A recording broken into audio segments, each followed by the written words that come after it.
over to you, you shall conquer them, utterly destroy them. Now this is an interesting concept, because what it does is it breaks down the house into a more manageable context.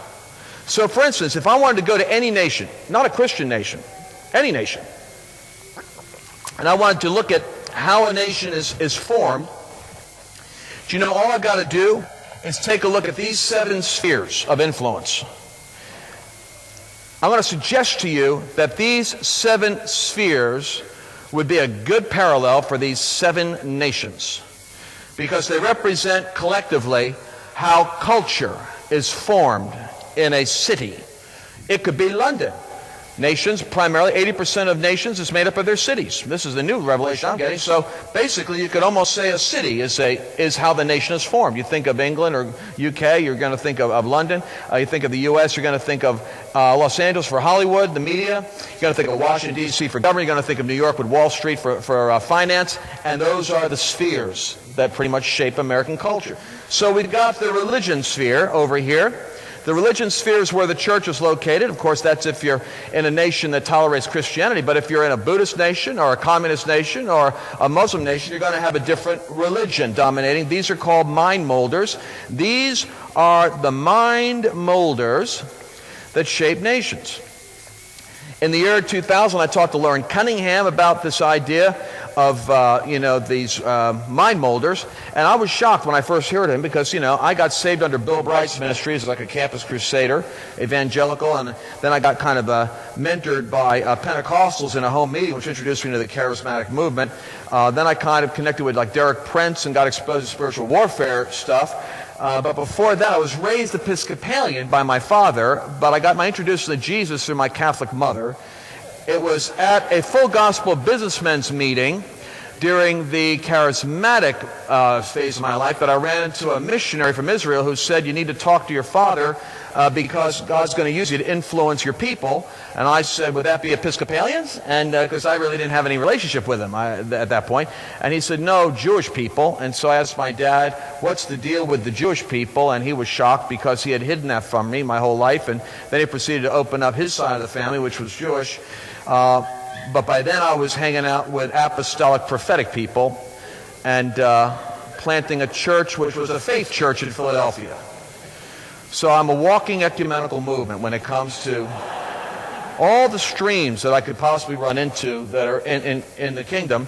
And when I heard Lauren Cunningham talk, I thought to myself, you and Bill Bright had a conversation in 1976, and the two of you had this vision for how a harvest at the end times was going to come in, and you both had the same thing, and Lauren Cunningham had these 7 mind molders, and Bill Bright had these 7 world kingdoms, and basically I determined then, when I heard him say these 7 spheres, that it didn't make sense for me to move on from that revelation until I was satisfied that the church either bought it or rejected it, because it seemed to me like too powerful a concept for us to just put into a category.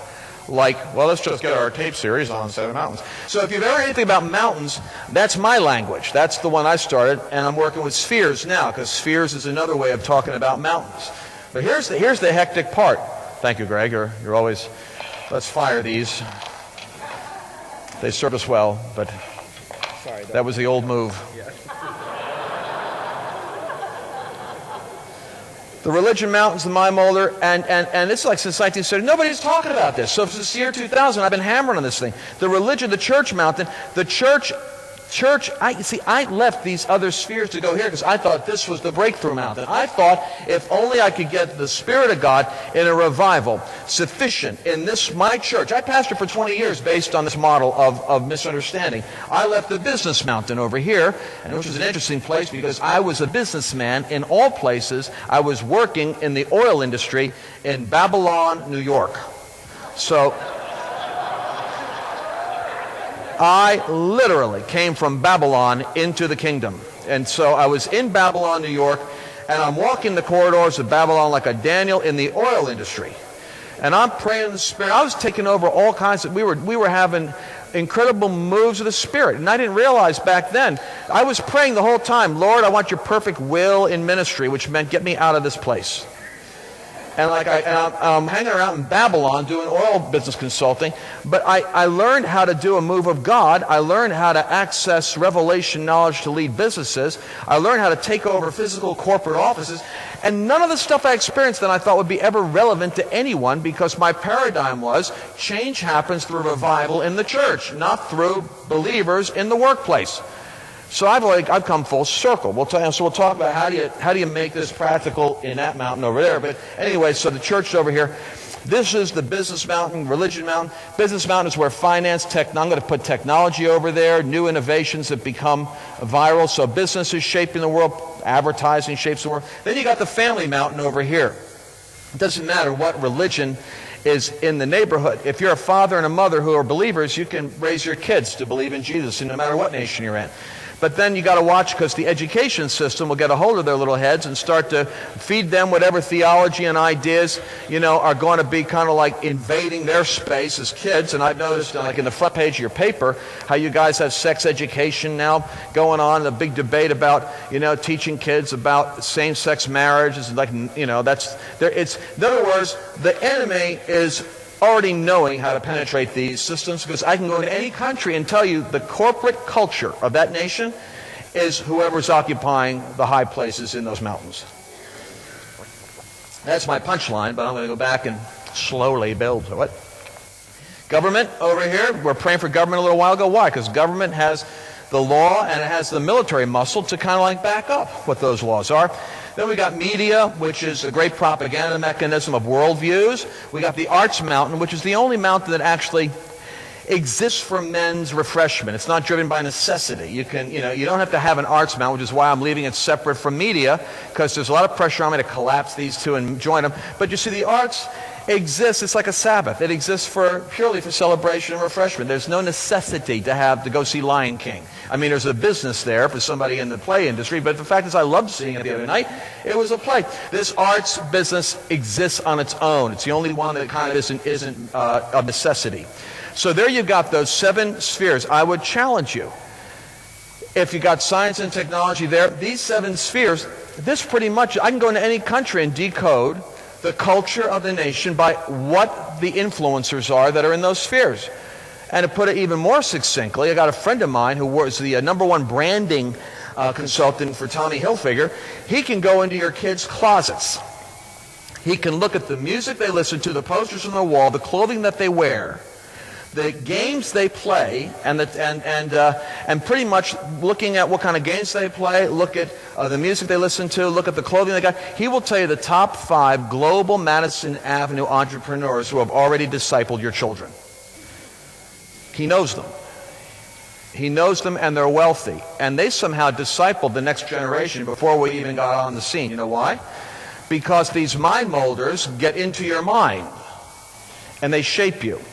Even while you're trying to quarantine them here in the church and Religion Mountain, somehow these other influences. My daughter's 13 years old. She's a precious girl. Wonderful, wonderful girl. She can hear God. So every now and then I'll just ask her to access the Lord. She gives me like a word, a scripture, prophetic thing. But I'm amazed when the radio comes on, she can sing the lyrics of any top. I don't know when she's hearing it because it's not playing when I'm around. You know what I'm talking about? How do you know that? How do you know the lyrics? I don't know. Somehow she knows every song. Because that arts mountain, combined with business and media, is discipling the next generation. MTV is a bigger business than the church combined in a lot of countries. So anyway, here we go. Those are your 7 ites. Now, when I said the strong man's house, this is the culture of the nation over here. I can go into any of these, look at these, and I'll tell you how the culture's shaped. From Dubai to Singapore to Nepal, Kathmandu. I just have to go around. All I got to do is drop this template down, and I can exegete what's shaping the culture of the nation. What's wrong with this picture? What's wrong with it is when I left Babylon, I thought if I could just get a revival in the church, that I'd pierce through the heavenlies and I'd take the whole world captive for the kingdom if we just get a revival in the church. Pray through, break through, fast, pray, prophesy, flow like a river, renewal, whatever, bring them in, send them out, do whatever we could. Still didn't work. 20 years. Now we planted 5 churches and had great meetings. I'm not saying we didn't have an impact. But something happened during my 20-year stay in the church mountain over here. I realized, after I taught to Lauren Cunningham, that one of my flaws